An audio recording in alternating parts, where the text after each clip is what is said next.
welcome to our local non-league, and joining me tonight is the living legend himself, Mr. Craig Edwards, of course, manager of Cheshunt. And Craig, a bit like I was speaking to Andy earlier on, you're on an absolutely unbelievable run, sir. Yeah, it is. It's been fantastic. The boys have been unbelievable. I think it's 12 games now, unbeaten, 10 wins and 2 draws. Should have been 10 wins on the bounce, but we got stitched up against Folkestone. So there you go. I'm glad you're not the only one who says Felix, though, when you say Folkestone. I said that Monday night as well. Yeah, Neil won't thank me for that, but yeah. In all fairness, though, I mean, you know, your trophy win against Chelsea, that was a great win, wasn't it? Yeah, it was a great win. It's lovely, you know, always nice to go back to one of your old clubs and get a result. But I'll be honest with you, and it's not being big-headed or anything else. I thought they were struggling, and we were in such a great run of form. I didn't see it as a giant killing, or, you know, we went over there expecting to win. Yeah. And our biggest worry on the day was the conditions. You know, we had gale force winds over there. As you read from most of the games on the weekend, that the games were sort of, if you like, ruined a little by the weather. But we did our own work on Chelmsford, and we prepared well, and we prepared, you know, for the conditions as well. And we played, you know, we adapted our game. And to be fair, they didn't have a shot in the first 45 minutes. And then we were victim of the ridiculous rule where one of our centre half, he gets smashed in the mouth, blood coming out, so he has to go up the pitch. Physio, you know, see to him and called the referee over, can he come on? And he said, no, he's still got some blood on his lip. Now, I'm talking about a trickle, Dave. He could have licked away like that, you know, and he wouldn't let him come on, and lo and behold, they scored with their first shot of the game. And it was disappointing, you know, it was right on half time, and we did ever so well, you know, to be in front. And but the second half, you know, we come out, and to be fair, they probably had their best spell the first 15 minutes of the second half. But once again, our keeper had a save to make. And then with half hour to go, it showed our intentions. We took off 2 midfielders and brought on 2 more strikers, which told you, you know, we were looking at it. We weren't looking to draw, go to penalties or anything like that. We wanted to win the game. And then we did, you know, and we missed a few chances towards the end. But I thought it was just sort of, without, like I say, being disrespectful to Chelsea, I thought it was a pretty comfortable win for us. So, I mean, you're talking about ridiculous, you know, decisions and that. I was thinking about you last night when Arsenal scored their goal last night, and thinking that I know Mr. Craig Edwards wouldn't have been as calm as what Michael Carrick was. No, we had this actually when I was at Barking. I had a very similar incident, and the keeper. We played Wembley, and ultimately this cost us the game. We lost 1-0. The keeper went down injured, and there was a bit of pinball in the box, and he's down injured. And this was far longer than De Gea was down, and the ball went wide, got crossed in again. We've headed to the edge of the box. Keeper's still down on the deck, and they smashed it in, and that was the only goal of the game. Anyway, my physio went on, and he's give me the thumbs up. He's okay. I said, get him off. He said, no, he's okay. I said, get him off. And I took him off, put the other keeper on, because in my mind, he was either too injured to get up, or if he wasn't injured, he's coming off because he's cost us a goal. Yeah. And I thought what De Gea did was disgraceful. You know, there's no way in a million years he couldn't have got up, and he's cost them a goal. And all this nonsense about the ref should have blew the whistle and everything else, it's ridiculous. I mean, it was just the keepers. He's you know, to me, he's feigned injuries. No way he couldn't get up. I've had players try to play on with broken legs, with ACLs and things like that, you know, and you have to, and you have to drag them off because they're going to hurt themselves even more. But he's got nothing wrong with him other than a bit of pain, and he lays on the floor. Yeah. Now, if they sort of change the rules that you got to blow the whistle when a keeper's down like that, then every time a team attacks, you know what it's like these days. Yeah, jump on the floor. Keeper jump on the floor. Mm. Anytime there's any danger, if you're 1-0 up or 2-1 up with 15 minutes to go, then teams will take advantage of it. And I mean, I'll be honest with you. I would like a rule where if a player goes down, you don't ever kick the ball out. You don't. It's the referee's discretion.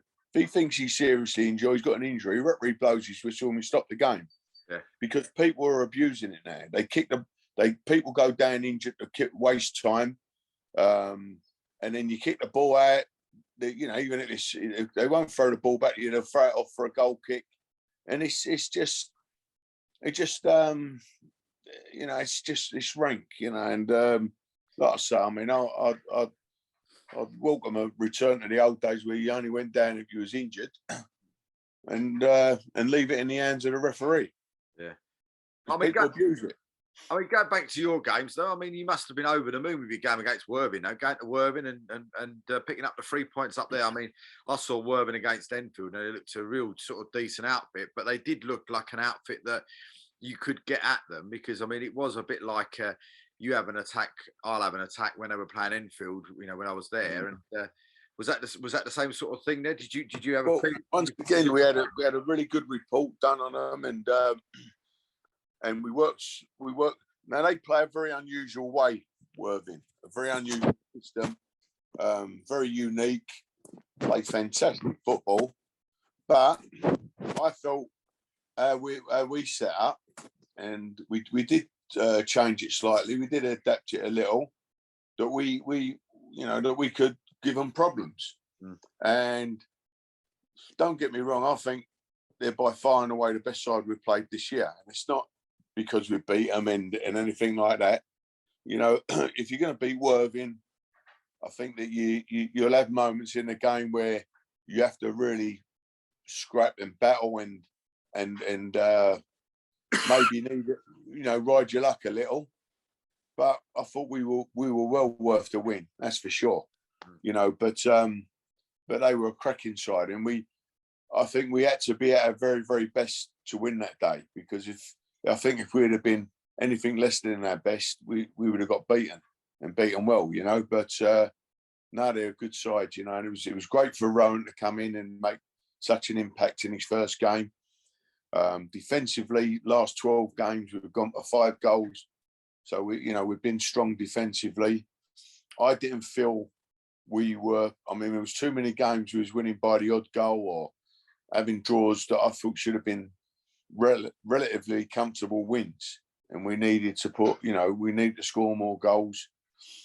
Rowan's coming in to do that job, and he started ever so well. So I mean, good draw though. Are you happy with that draw, getting somebody from your own league in the next round, or would you have rather challenging yourself and getting somebody higher? Yeah, I'm not a big fan of drawing teams in your own division. It's nice that it's at home. To be fair, they've had the better of us in the last couple of games, result wise. Now we got beat 2-0 over there last season, and I thought we were much the better side. I thought we was very unlucky, but they won the game, and I think they've won. Oh, sorry, not one. They're unbeaten in 11. We're unbeaten in 12. It's quite a local derby, so it should be a cracking game. And they got some terrific players there. Yeah, I mean, I would anticipate getting a good crowd there. I would think that a lot of, if you like, neutrals might come and watch the game. And at this stage of the trophy, well, basically, really any round of the trophy, you're going to have a really tough tie. Yeah, and it could have been a lot worse. It's a game we can look forward to. I mean, I'll be honest with you, I do quite like pitting myself against National Sab, or it would, if you'd have said to me, who would you like to have drawn? It would have been Southend or Dagenham away. Yeah. I thought that would have been great draws for us. But, you know, it's a chance to progress, albeit it's going to be a very tough game against two very good and very informed teams.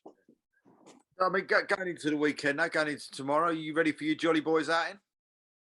The coach was booked up, fully booked, God knows how long ago, and they're bang up for it all the time. I mean, their support is incredible. You know, I mean, we had a trialist game on with Brentwood on Tuesday, and to be honest, the weather was lousy, the game was abysmal, and we had a group of supporters behind the goal, you know, making noise. And I mean, some of the songs they come out with, it's just hysterical, and they are so bang up for going down to Margate, and it is, yeah, Jolly Boys out.